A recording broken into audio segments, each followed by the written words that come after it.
So now let's get on with the reassembly of my SawStop.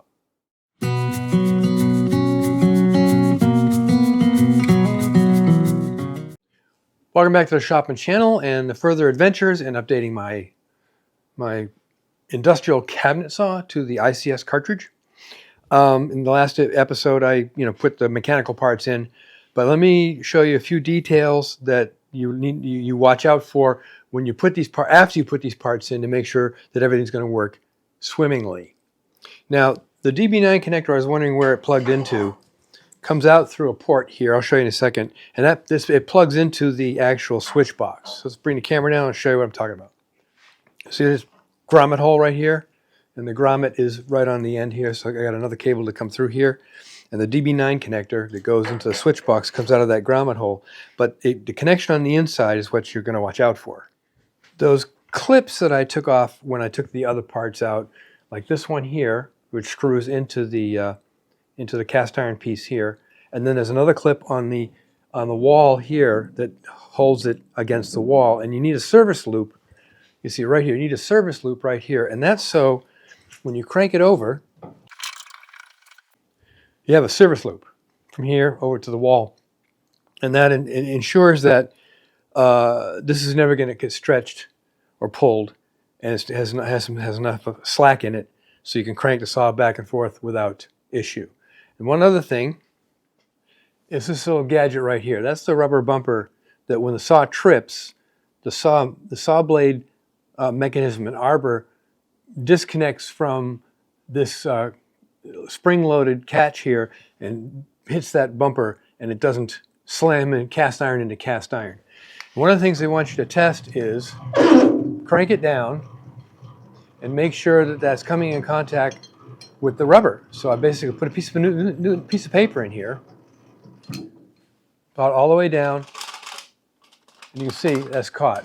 And the next test is to trigger it manually with your hands or a mallet, and it comes down and it hits onto the rubber, and now you want to test the reset. So what it does is it stays riding on that rubber bumper, and you can see the spring-loaded catch coming down, and when you come all the way down, it clicks into place again, and now it comes up. Let me show you from up top. So I've manually triggered it again. And now I'm going to start cranking down the whole assembly, and you'll see that spring on the left-hand side there snap over and back. There, it's now locked into place. So that's caught so that it's reset now, so it'll spring the next time it triggers. You know, we all hope it never triggers, but of course it's going to trigger eventually. Something's going to get into the blade. Okay, now we got those little details out of the way. I'm on step 15 in the instructions, which is we're now going to reinstall install the new electronics. Now, this is just the reverse order of me taking the electronics out. We're just putting the box in and connecting everything up and all that good stuff. So I'm not going to go in great detail of that, but little snippets here and there on camera, because it's basically, like I said, it's just reverse of taking everything out. And the instructions are here. But let's turn on iPhone cam, and let's look at back here, down in here. I want you to see. No, I get in here like this. This is what I was referring to, is these clips here that are mounted permanently to the floor, and you just slide a zip tie through there, and now you've got a place to zip tie everything back in its original position. There's one over in the corner. There it is. So that's enough with the iPhone cam for now. So the first thing that goes in, but I got to take the entire harness and put it over here, but the first thing that goes in is the switch box. And I checked it because they said to check this, because sometimes there's a difference in the form factor of the mounting plate for this switch box here. Well, in this case, the form factor is identical to what's in there now. So I can just mount this in and get all my cables and everything, and it mounts in, kind of hard to see, it mounts in this way, because I'm looking at the side, the left door here is going to go in from the left door, but I'm going to reach the screws from both sides. So the first thing to do is to untangle this mess and then put in the switch box, or excuse me, the contactor box. And then we can mount all the other parts. Yeah, but that's the first thing to go in. So let's dive into that. Did I really say that? Okay. Oh, so let's see. Let's get these cords out of the way. This one goes over here, like that, and this one comes over here, and this one comes over here. So basically, I'm just going to put the screws in. And now, one of the screws got chewed up. It was when I took this out. So the screw, I have one spare from my own tool collection, screw collection.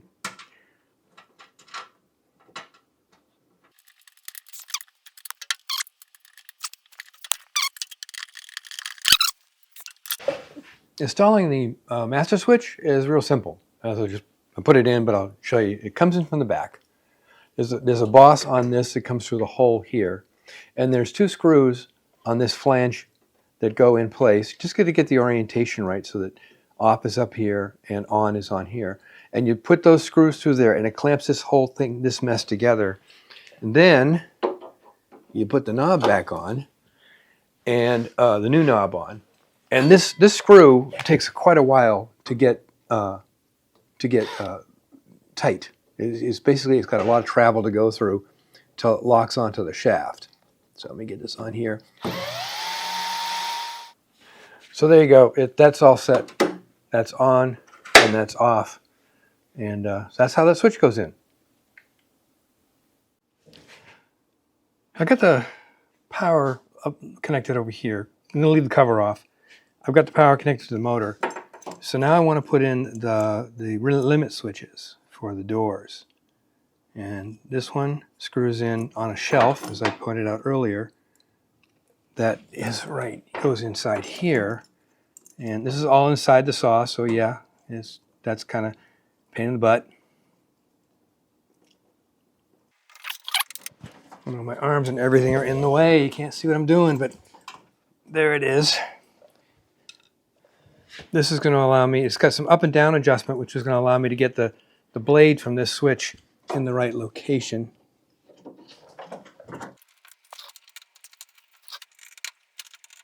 Okay, so I've got the blade in the right place.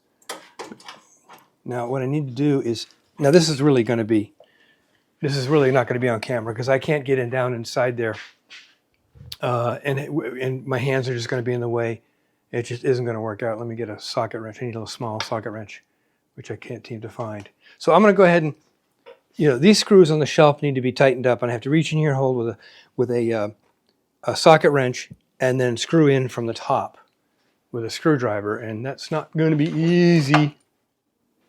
Okay, I've got it in. It's not fully adjusted. I got to do a final adjustment later, but here's the blade switch. I don't think you can hear that on camera, but it has to be pushed in that far for this switch to be in the open position or closed. I don't know if this is normally open and normally closed, but it looks like that's going to work. I have to test it with the door, but that comes later. This is the limit switch or closed door, close open switch for the big motor door that's on this side. And it goes on, it's very little adjustment on this one. And I misplaced a couple of washers, so using some washers from my Magic Supply. These are all little metric things, but the mount washers don't care. And these are nylock nuts on all of these. I'm just going to adjust up and down a little bit, that's all. I don't even know if I will need to adjust this once I get it in place. But we'll test that with the door later. Right now, let's get all the electronics in place.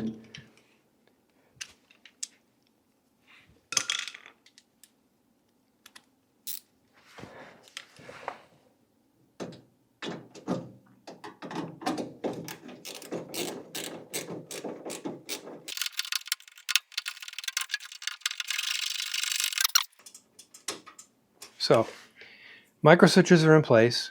It's all wired up. Now let's show you where.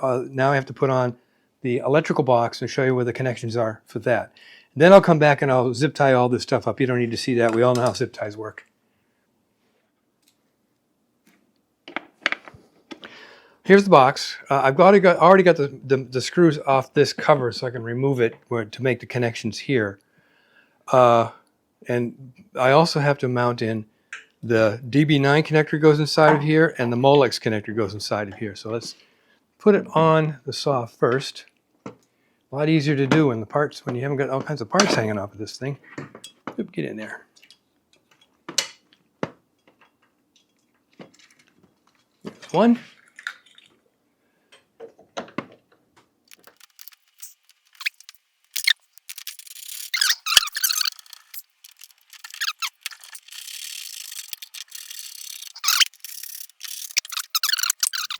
So the Molex connector goes here, and the DB9 connector goes here, and then this is the strain relief that I have to remove to put those cables in. Let's try the DB9 first because it goes straight in and it only goes one way. I'm going to get in front of the camera again, I think.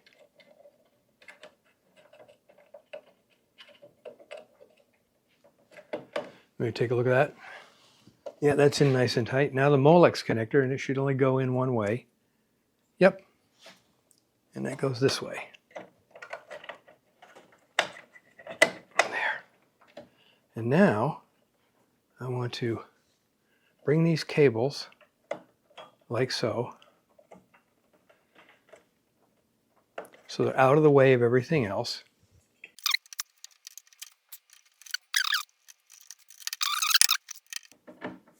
And then screw the strain relief in place. And I'll pull these back in, and then they all get zip tied together with other cables so they're out of the way.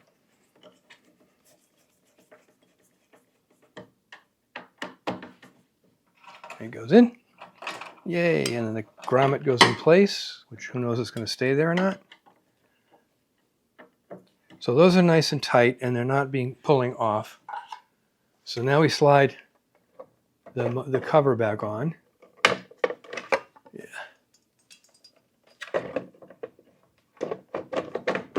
There. And then these long screws go in the cover.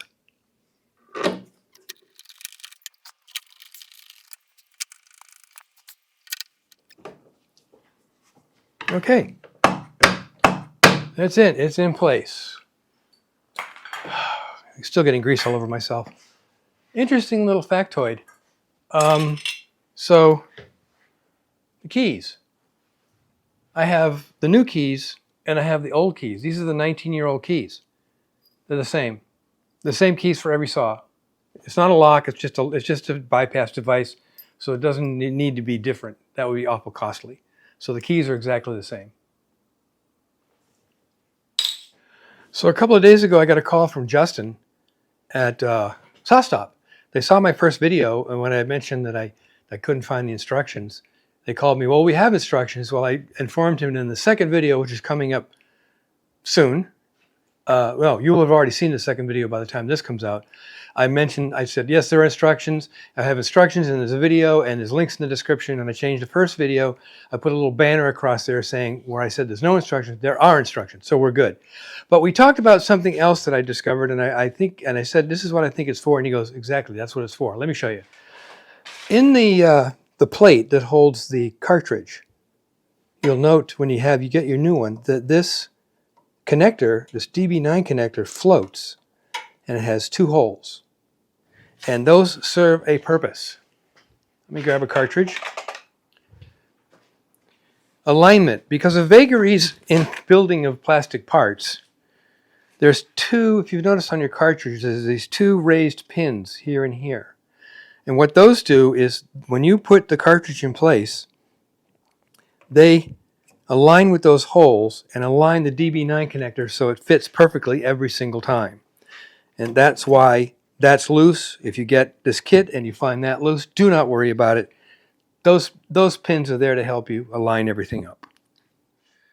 One last little thing before we end this video, because I'm going to end this video here. After putting all the parts in, I did a door test, just a quick door test to see if the if the switches and the doors contact each other correctly. Well, when I put the big door on for where the motor is, I discovered that the tab on the door that's supposed to push the switch was in the wrong location.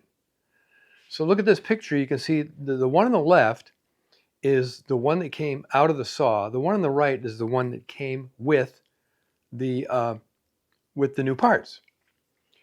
So what to do? Well, after noodling around a little bit, I realized I could take this plastic cover and loosen it, remove the switch from the plastic cover, rotate it around, put it back in the plastic cover, mount it in the saw, and now the switch is in the right place. And I have tested that, so that door is working now. So let's end this video here. I'm hoping to start the next video with a cold start, or I may just test it ahead of time and then start it in front of you. So I'm going to put the doors on, I'm going to put the blade in, I'm going to put the cartridge in, and without the top on, we're going to throw some switches to make sure the smoke stays inside the saw. We don't want to let the smoke out. So until next time, yeah, make great things out of wood.